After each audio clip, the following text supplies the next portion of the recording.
Sulaymon ibn Sa'd rahimahulloh aytganlarki, agar menga bir odam hamroh bo'lib qolib, bitta xislat borasida menga shart qo'ying, undan oshirmang. Ya'ni ikkalamiz do'st bo'laylik, hamroh bo'laylik, bitta shart bo'lsin, mana shunga amal qilay. Nimani shart qo'yasiz deb aytsa, men aytgan bo'lardimki, yolg'on gapirmagin deb aytgan bo'lardim. Ya'ni haqiqiy erkak odamni xulqlarini ichidagi eng oliy janob xulq bu rostgo'ylik bo'ladi.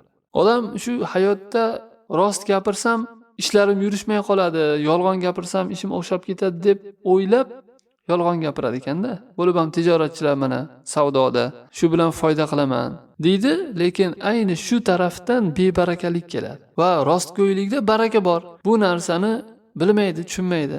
Rost aytgisi kelmaydi, ayblarini aytib sotgisi kelmaydi.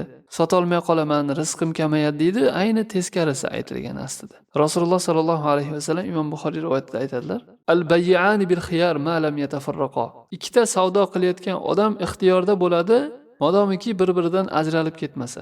Fa in sadaqa va bayyana burika lahuma fi bay'ihima. Agar ikkalalari ham rost gapirsalar va bayon qilsalar, masalan aybi bor buni, falon ayblari bor deb bayon qilib ochiq oydin gapirsa, ularni baylariga baraka beriladi.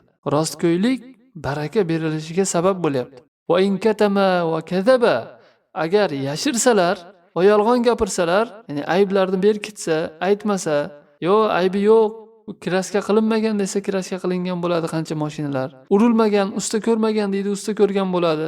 Avariya bo'lgan bo'ladi masalan. Va hokazo yashiradi. Aksar odamlar yashiradi, tovarini, molini yashiradi. Original deb sotadi, qarasa Xitoyniki bo'lib chiqadi masalan. Agar yolg'on gapirsa, aybini yashirsa, muhiqat barakatu bay'ihima.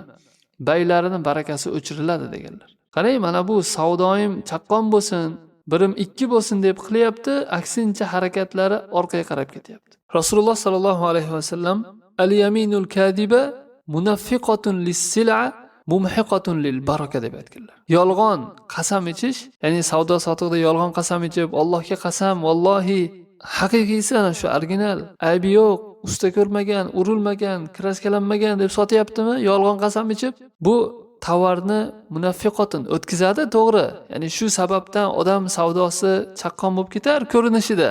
Ya'ni o'tmagan tovarlar o'tib ketar yolg'ondan, qasam ichgani uchun. Ya'ni musulmon odam aldanib qasam ichgandan keyin birodari, ha endi yolg'on qasam ichmasa kerak deb olib ketaveradi, to'g'ri.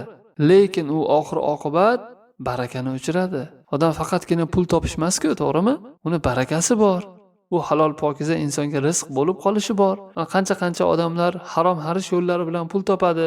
Mana ijtimoiy tarmoqlarda haromni reklama qilib berish evaziga masalan ba'zilar ayollarning reklamasi, ichkiliklarning reklamasi, musiqalar ichida chiqib keladi, kino reklama, musiqa reklama, noshariy narsalarning reklamalarni orqali pul topadi ijtimoiy tarmoqdan, lekin uni barakasi o'chgan pul bo'ladi. Ertaga burnidan buloq bo'lib chiqib ketishi bor. Hali qiyomat kuni ham javob beradi, lekin dunyoni o'zida ham u tatimaydi odamga, bebaraka bo'ladi. Bitta joyi og'rib qoladi, Alloh asrasin, shu bilan andarmon bo'lib kasalxonadan bosh chiqmay qoladi. Farzandi kasal bo'lgan, o'zi kasal bo'lgan, bir joyi qattiq shikastlangan, avariya bo'lib ketgan, u bo'lgan, bu bo'lgan, shu moli bebaraka bo'ladi, barakasi o'chgan bo'ladi. Qarang, shariatga amal qilmasdan odam o'zini o'zi qiynab, o'zicha bir foyda qilaman deydi, vaholanki zararga ketayotgan bo'ladi.